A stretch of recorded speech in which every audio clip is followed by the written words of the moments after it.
السلام عليكم ورحمة الله وبركاته. الحمد لله وحده، والصلاة والسلام على من لا نبي بعده، وعلى آله وأصحابه الشرفاء. أما بعد، فقد قال الله تعالى في القرآن الكريم والفرقان الحميد: أعوذ بالله من الشيطان الرجيم، بسم الله الرحمن الرحيم.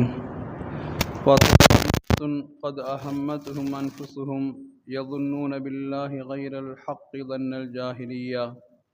صدق الله العظيم. وقال نبينا وهو الصادق المصدوق والحبيب المحبوب صلى الله عليه وسلم: ألا كل شيء من أمر الجاهلية تحت قدمي موضوع، أو كما قال عليه الصلاة والسلام.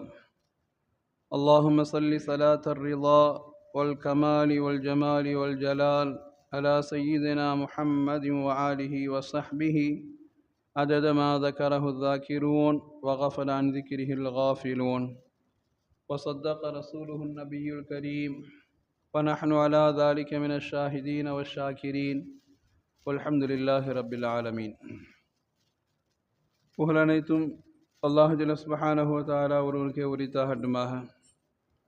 சலாத்தும் சலாமும் அருமை நாயகம் முஹம்மதுர் ரசூலுல்லாஹ் ஸல்லல்லாஹு அலைஹி வஸல்லம் அன்னவர்கள் மீதும், அன்னவர்கள் வாழ்வை அன்ஹும் பிஸ்ஸஹாபில் பின்பற்றி வாழ்ந்த சத்திய சஹாபாக்கள், தாபிஈன்கள், தபஅ தாபிஈன்கள், ஷுஹதாக்கள், அக்தாபுகள், நாதாக்கள், வலிமார்கள், நல்லோர்கள், குறிப்பாக உலக முஸ்லிம் சமுதாய மக்கள் அனைவர்கள் மீதும், பாக்கிய மிகுந்த ஜும்மாவின் வேளையில் ஒன்று முழுவதும் வைக்கிற நம் அனைவர்கள் மீதும் அல்லாஹுடைய அன்பும் கருணையும் என்றென்றும் உண்டாகட்டுமாக. ஆமீன். சங்கைக்குரிய அல்லாஹ் நடிகார்களே, அல்லாஹு ரப்புல் ஆலமீன் உலகில் எத்தனையோ மதங்களை பின்பற்றுகள் இருந்து வாழ்ந்து வருபவர்களுக்கு மத்தியில் அல்லாஹ் நம்மை இந்த தீனுல் இஸ்லாத்தை பின்பற்றுவதற்குண்டான ஒரு வாய்ப்பை அல்லாஹ் நமக்கு தந்து, நம்முடைய சிந்தனையிலையும் தீனுல் இஸ்லாம் தான் நமக்கு அல்லாஹ் தந்திருக்கிற ஒரு சரியான ஒரு மார்க்கம் என்கிற சிந்தனை அல்லாஹ் நமக்கு தந்திருக்கிறான். அப்படின்னா அந்த சிந்தனைக்கு பின்னால் இந்த மார்க்கத்தினுண்டான தனித்துவமான சில அடையாளங்கள் வெளிப்படும், இல்லைங்களா? ஒரு விஷயத்தை பொதுவாக நாம் ஏற்றுக்கிறோம் அப்படின்னா அதில் சரியோ தப்போ சொல்லுவோம் இல்லையா? சில நேரம் அந்த தப்பாக இருந்தாலும் கூட அதை சமாளிக்கிற மாதிரி, நம்ம பாஷை சொன்னால் முட்டு கொடுக்குற மாதிரி முட்டு கொடுத்து இதுதான் சரி அப்படின்னு யோசிக்கிற இடத்துல இந்த தீனுல் இஸ்லாத்தில் அல்லாஹ் ரப்புல் ஆலமீன் நம்மை வாழச் செய்திருப்பதற்குண்டான அடையாளத்தை யோசிக்கிற பொழுது இதுதான் சரியான ஒரு பாதை என்று நாம் மட்டுமல்ல, உலகில் அந்த இஸ்லாத்தை பற்றி பேசுபவர்கள், அந்த இஸ்லாத்தை பற்றி சிந்திப்பவர்கள், அந்த இஸ்லாத்தை பற்றி உண்டான செய்திகளை கேட்பவர்கள் எல்லோரும் சொல்கிறார்கள்னா இந்த இஸ்லாத்தினுடைய தனித்துவமான சில அடையாளங்களில் ஒன்று. அதில் மிக முக்கியமாக ஒன்று, நாம் இருக்கிற இந்த மாதம் அப்படிங்கிறதுனால சில விஷயங்கள் அது சம்பந்தமாக சஃபர் மாதம் என்று வருகிற பொழுது எல்லா இடங்கள்லையும் மூடப்பழக்கங்கள் அப்படிங்கிறது உண்டு, இல்லையா? மூடப்பழக்க வழக்கங்கள் அப்படிங்கிறது குடும்பம் ரீதியாக இருக்கும், சில இடங்களில் ஊர் ரீதியாக இருக்கும், சில இடங்களில் இது எப்படி வந்துச்சுனே தெரிலங்க, நாங்கள் இதை ஃபாலோ பண்ணிக்கிட்டே இருக்கிறோம் அப்படின்னு சொல்லுவாங்க, மூடப்பழக்கங்கள். இஸ்லாம் அந்த வகையில் மூடப்பழக்கங்களை மிக துல்லியமாய் சொல்வதானால் அதற்கும் இதற்கும் சம்பந்தம் இல்லை அப்படிங்கிறத ரொம்ப தெளிவாக டிக்ளேர் பண்ணுது. நபி ஸல்லல்லாஹு அலைஹி வஸல்லம் அவர்களுடைய ஹஜ்ஜை நம்ம ஹதீஸில் கேட்டிருப்போம், வரலாறுல பார்த்துருப்போம். ரசூலுல்லாஹ் செய்த ஒரே ஹஜ்ஜு தான், அந்த ஹஜ்ஜில் எல்லாத்தையும் ரசூலுல்லாஹ் தெளிவுபடுத்தினாங்க, எல்லா விஷயத்தையும் உம்மத்துக்கு டிக்ளேர் பண்ணாங்க, இந்த முழு உலகத்தையுமே அறிவிச்சு கொடுத்தாங்க ரசூலுல்லாஹ். அப்படி அறிவிக்கிற வார்த்தைகளில் ரசூலுல்லாஹி ஸல்லல்லாஹு அலைஹி வஸல்லம் பேசிய முதல் வார்த்தை, அந்த வார்த்தையினுடைய கணம் அல்லாஹ் அக்பர், இன்னைக்கு யோசித்தாலும் நம்மால் அந்த வார்த்தையினுடைய ஆழத்தை கனத்தை உணர முடிகிறது. ரசூலுல்லாஹ் சொன்னாங்க, அலா அறிந்து கொள்ளுங்கள், குல்லு ஷைஇம் மின் அம்ரில் ஜாஹிலியா, குல்லு ஷைஇம் மின் அம்ரில் ஜாஹிலியா, என் காலத்திற்கு முந்தைய மடமைத்தனமான மக்கள், தீன் இல்லாமல் மக்கள் தாந்தோண்டித்தனமாக வாழ்ந்து கொண்டிருந்த, இதுதான் நல்லது என்று அவர்கள் நினைத்து அவர்கள் வாழ்ந்து கொண்டிருந்த அந்த ஜாஹிலியா காலத்தினுடைய எல்லா செயல்பாடுகளையும் ரசூலுல்லாஹ் சொன்ன அடுத்த வார்த்தை, தஹ்த கதமைய மௌதுஉன், இன்றோடு என் காலு கீழே போட்டு புதைச்சிட்டேன்னாங்க. அல்லாஹ் அக்பர். தஹ்த கதமைய மௌதுஉன், இன்னோடு என் காலு கீழே போட்டு புதைச்சிட்டேன். பொதுவாக சொன்னீங்களா, கீழே விழுந்துருச்சு, அது நல்ல பொருளாகவே இருந்தாலும் கீழே விழுந்தப்ப ஏன்னா எடுத்து வாயில் போடுவானா அப்படின்னு சொல்கிற மாதிரி ஒன்று அழுத்தத்தில் என்ன அர்த்தம்? கீழே விழுந்துட்டாலே ஆகாது, காலை கீழே போட்டு மிதிச்சிட்டேன் அப்படிங்கிற இடத்துல சொல்லுவார் ரசூலுல்லாஹ்.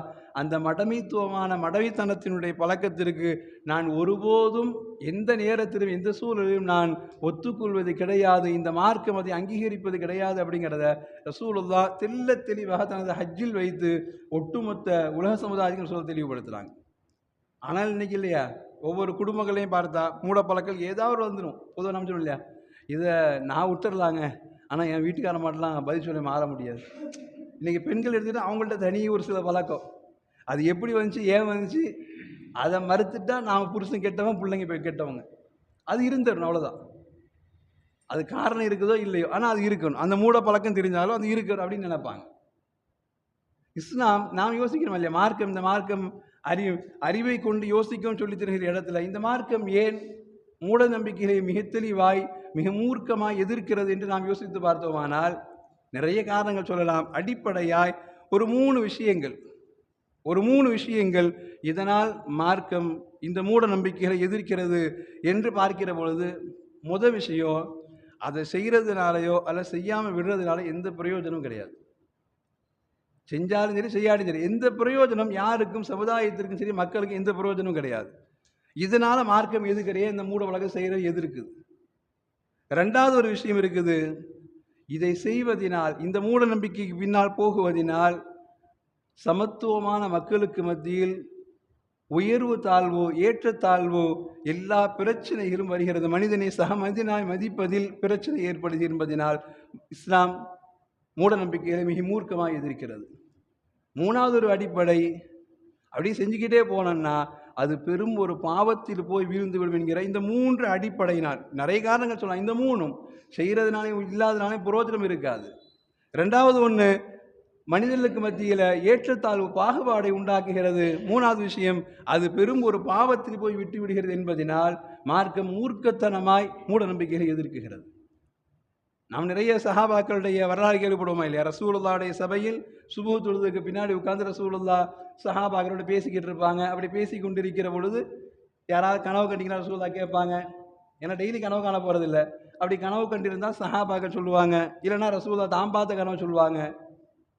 சில நாட்கள் யாருமே கனவு பார்த்துருக்க மாட்டாங்க. ஏன்னா கனவு டெய்லி வந்துருக்குன்னு ஆகணும் கட்டளை ஒன்றும் கிடையாது, கடமை ஒன்றும் இல்லையே.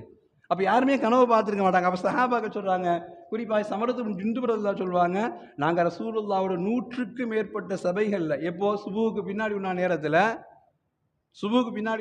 ரசூலுல்லாஹ் அந்த சூரிய உதயத்துக்கு பின்னாடி எங்களோட பேசிக்கிட்டு இருப்பாங்க. அதில் 100க்கு மேற்பட்ட சபைகளில் நாங்கள் கனவுலாம் கண்டிருக்க மாட்டோம், ஆனாலும் பேசிக்கிட்டு இருப்போம், பேசி சிரிச்சுக்கிட்டு இருப்போம். என்னன்னா, இவ்வளோ பெரிய ஆக்கப்பூர்வமான அறிவு சார்ந்த இஸ்லாமிய மார்க்கத்தை அல்லாஹ் நமக்கு தரத்துக்கு முன்னாடி நாம் எப்படியெல்லாம் நடந்திருக்கிறோம் அப்படின்னு நாம் நடந்த விஷயத்தை சொல்லி பார்த்து எங்களுக்குள்ளே நாங்கள் சிரிச்சுக்குவோம். நாங்கள் நடந்த விஷயத்தை நாம் இப்படி போய் நடந்திருக்கோமா?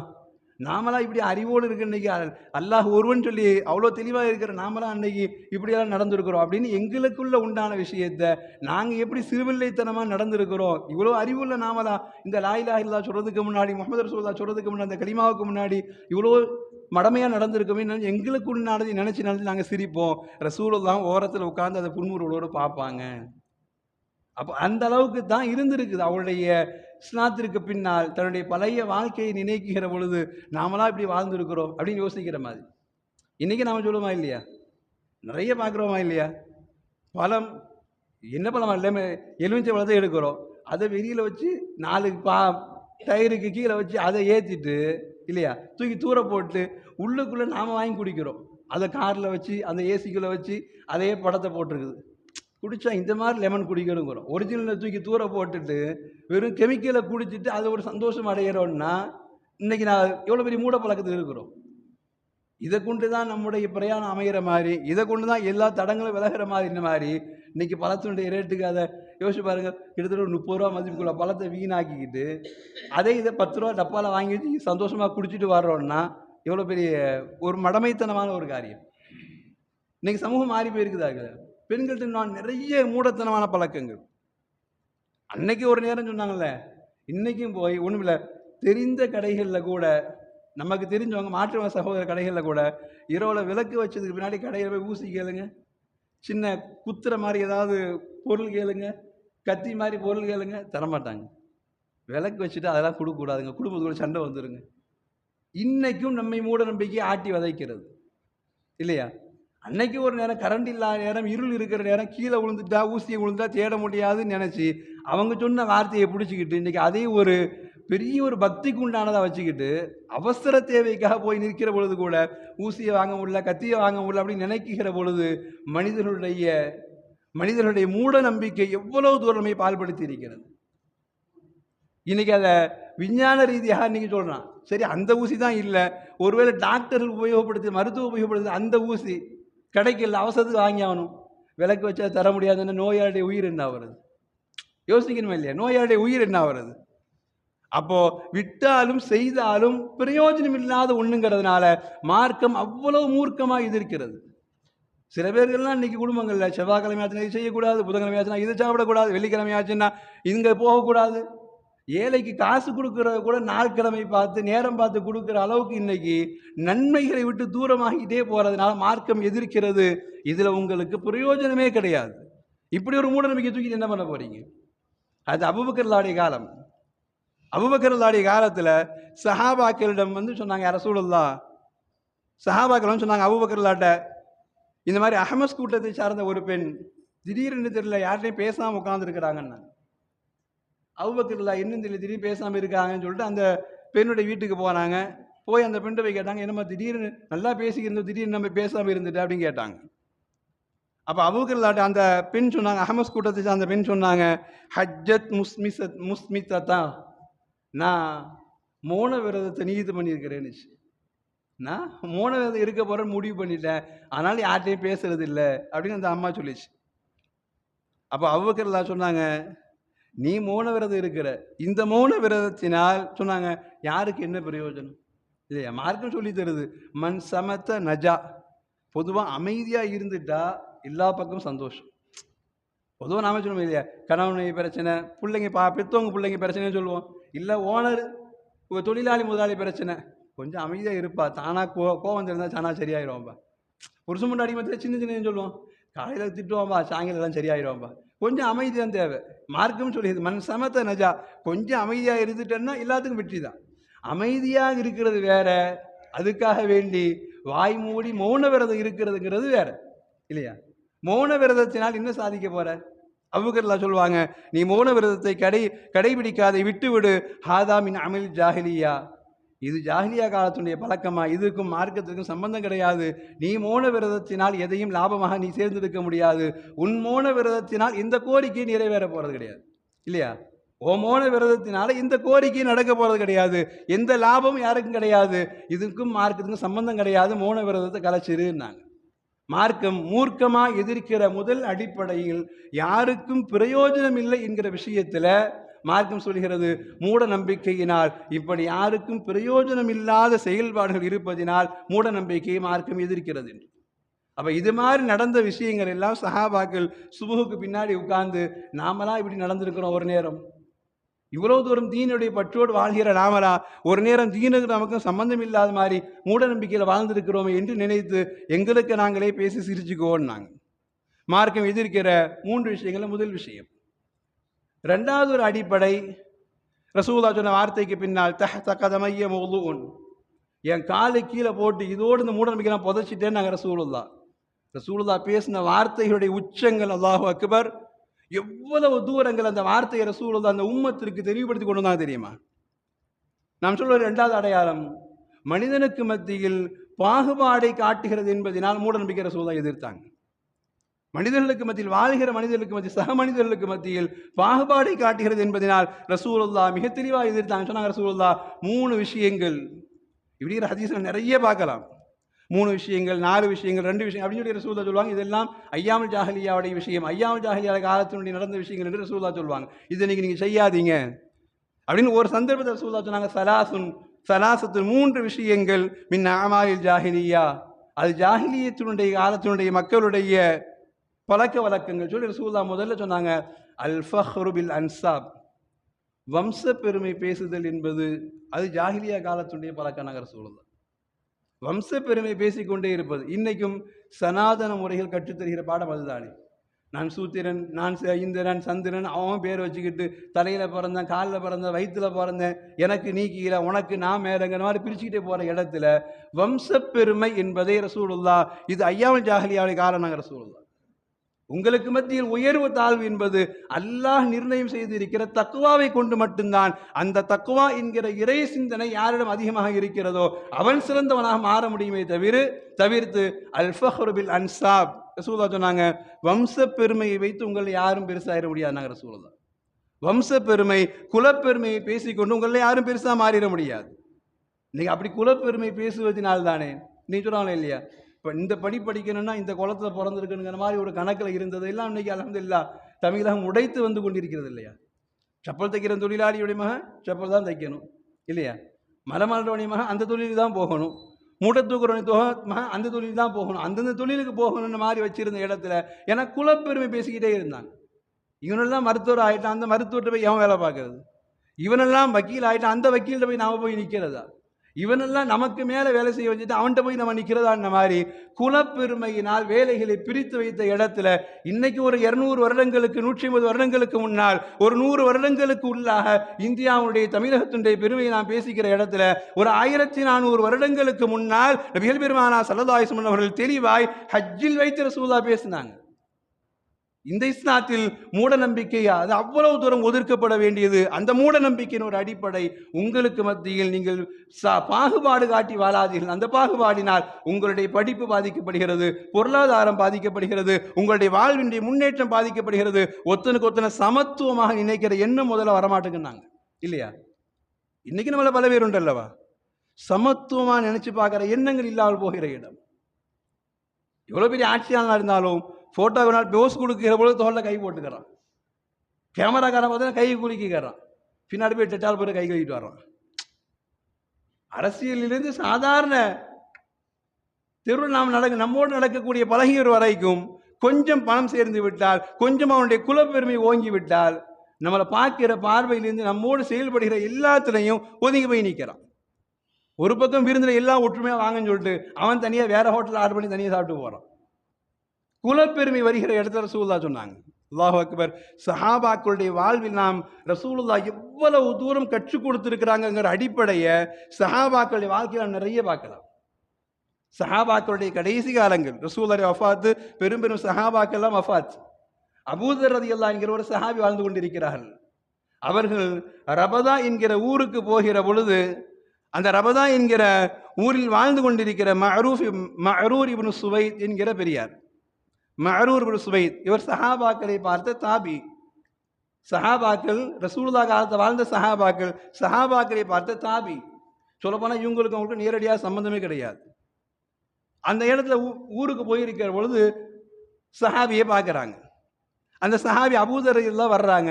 அபூதர் ரலியல்லாஹு இவருக்கு நம்ம கூட நீங்கள் டிரைவரை கூப்பிட்டு போவோமா இல்லையா, அது மாதிரி வேலையாளி ஒட்டகத்தை கூட்டுவாங்க, வேலையாளை கூப்பிட்டு வர்றாங்க.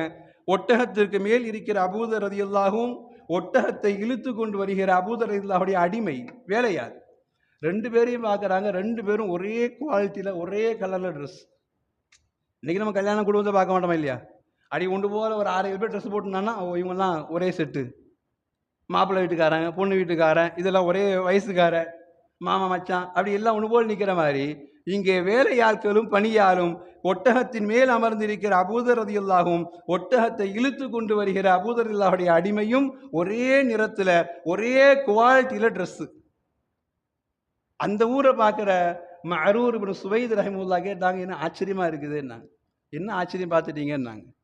இல்லை, எந்த இடத்துலையும் வேலையாள்னா வேலையில் அவன் வேலையை பார்ப்பான், நீங்கள் வேலையாள் என்று தெரிந்தும் கூட அவனும் நீங்களும் ஒரே மாதிரி ஆடை அணிந்து வந்திருக்கிறீர்கள், எனக்கு ஒன்றும் புரியலைன்னாங்க. அவனும் நீங்களும் ஒரே மாதிரி ஆடை அணிஞ்சு இன்னும் புரியலைன்னாங்க. அபூதர் ரலியல்லாஹு நினைத்திருந்தால் சொல்லலாம் இல்லையா, ஏன்னா அவங்களுக்கு நேரடி சம்மந்தமே கிடையாது. நினைச்சிருந்தா சொல்லிக்கலாம்.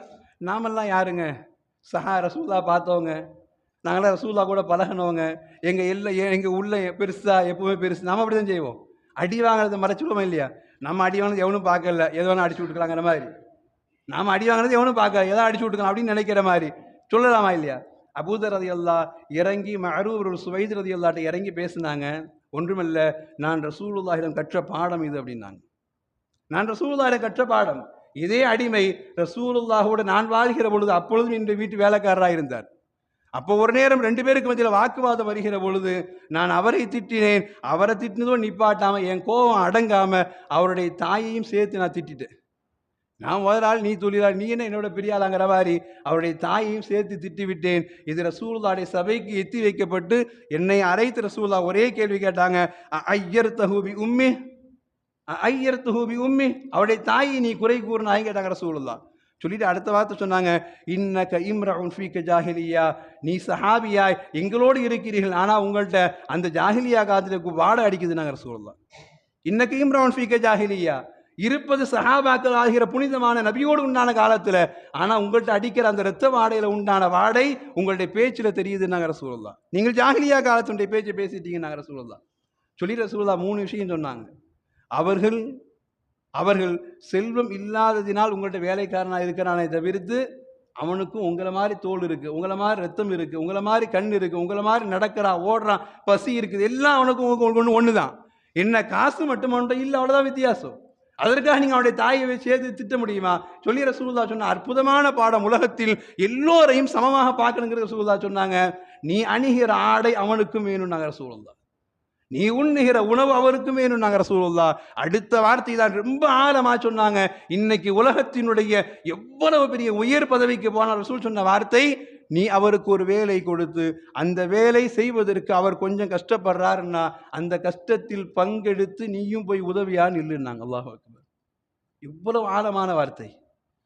நாம தான் ஒரு வேலை கொடுக்குறோம், தொழிலாளி தானே செய்யட்டோன்னு, ஆனால் அந்த வேலையை நான் கொடுக்கும்போது நமக்கே தெரியுது இது அவனுடைய சக்திக்கு அதிகமான வேலை, இந்த பாரத்தை அவனால் தூக்க முடியாது, இந்த வேலை செய்வதற்கு தாமதமாகவும் தெரியுது.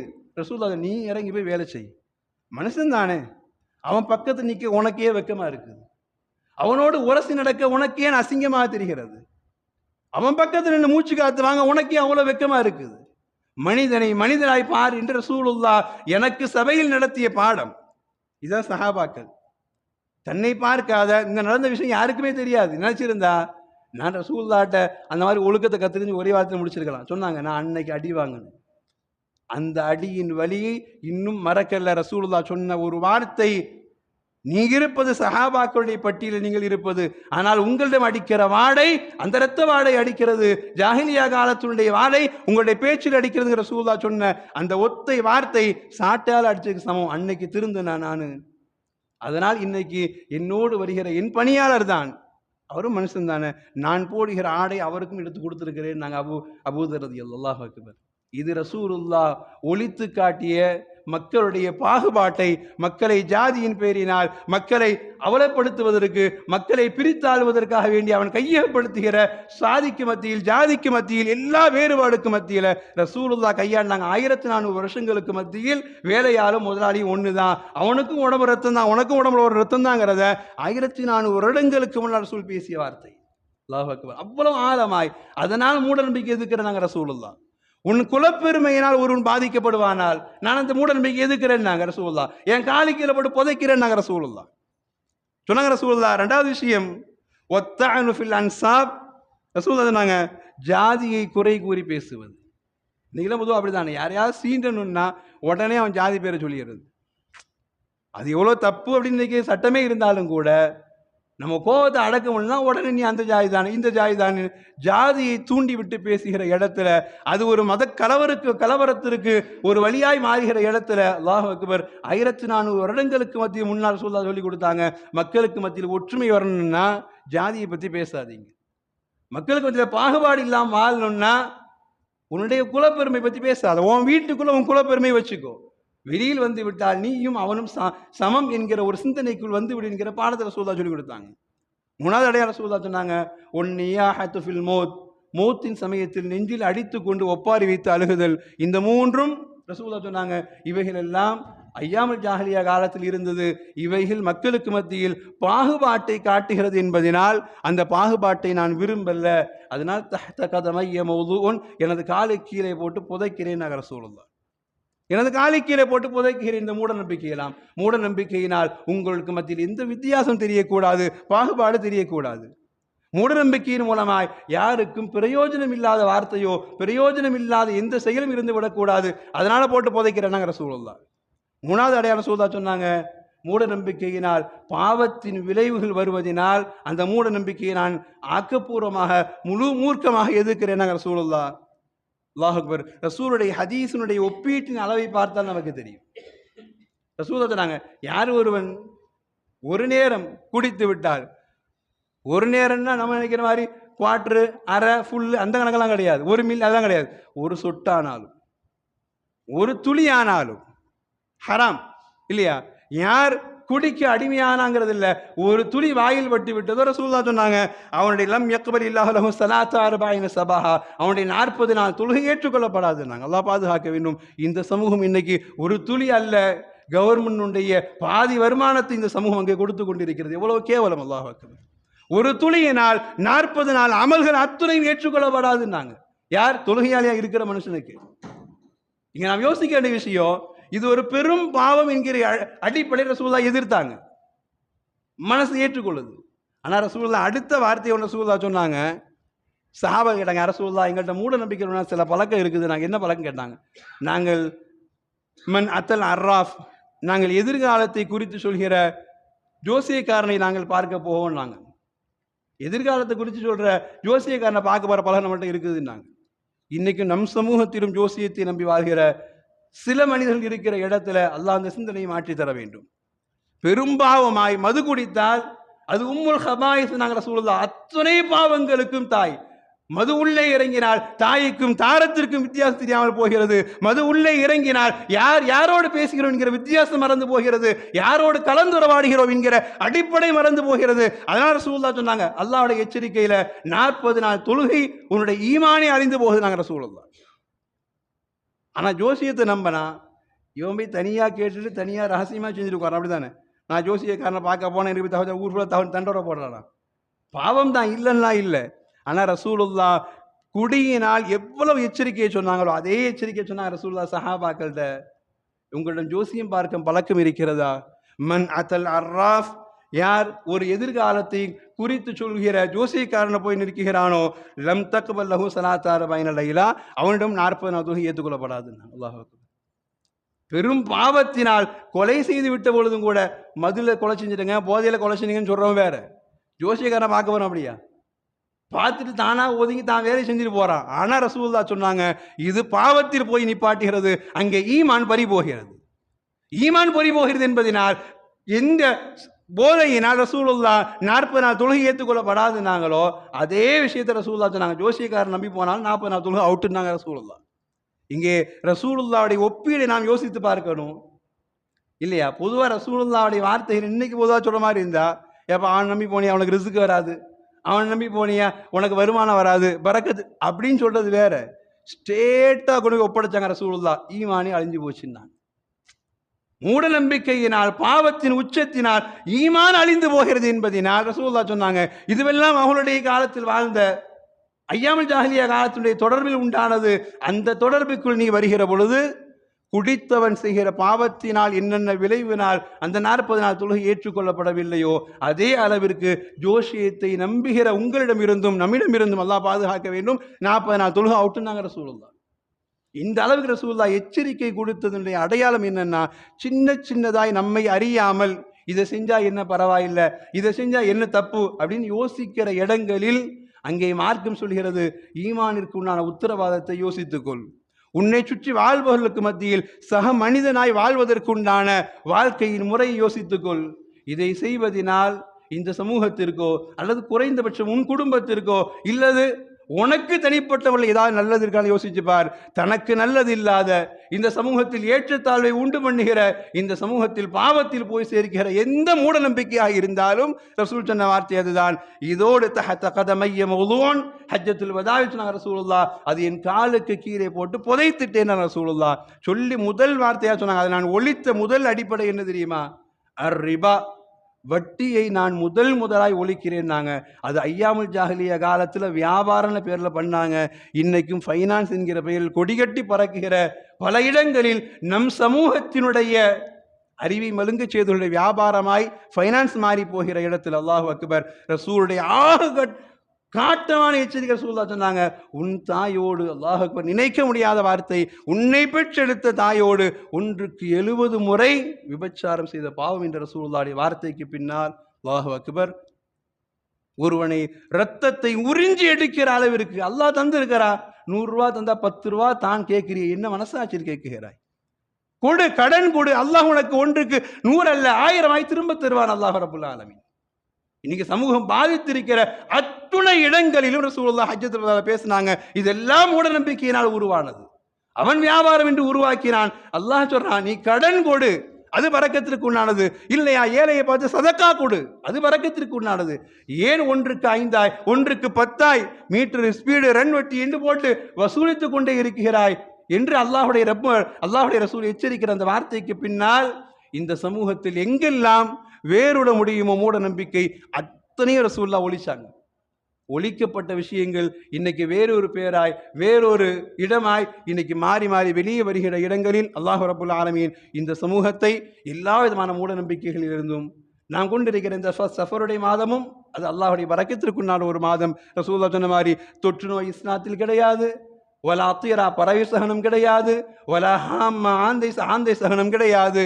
அதோடு சேர்த்து வலா சஃபர் என்பதும் பீடை கிடையாது என்று ரசூலுல்லாஹ் சொன்ன வார்த்தையில மூட பழக்க வழக்கங்களை ஒளித்துளிக்கிற இந்த இஸ்லாமை பின்பற்றிய நமக்கு மத்தியில் அல்லாஹ் ரப்புல் ஆலமீன் அவனுடைய அடியார்களாய், அவன் மீது முழு நம்பிக்கை கொண்ட அடியார்களாய் எந்த விஷயங்களெல்லாம் ரசூலுல்லாஹ் தன் காலுக்கு கீழே போட்டு புதைத்தார்களோ அந்த புதைக்கப்பட்டது மீண்டும் புதைக்கப்பட்டதாக மாறக்கூடிய பாக்கியத்தை வாழ்கிற காலம் எல்லாம் அல்லாஹ் ரப்புல் ஆலமீன் சக மனிதனாய் மதித்து வாழ்கிற உன்னதமான பாக்கியத்தை அல்லாஹ் ரப்புல் ஆலமீன் நாளை மறுமையில் அல்லாஹ் மீது நம்பிக்கை வைத்ததற்காக வேண்டி உன்னதமான சுவனத்தை அடைகிற பாக்கியத்தை அல்லாஹ் ரப்புல் ஆலமீன் எனக்கும் உங்களுக்கும் முழு முஸ்லிம் சமுதாயத்தின் நசீபை தந்த அருள் பாலிப்பானாக. வ ஆகிரு தஅவாஹும் அனில் ஹம்துலில்லாஹி ரப்பில் ஆலமீன். வஸ்ஸலாமு அலைக்கும் வரஹ்மத்துல்லாஹி வபரகாத்துஹு.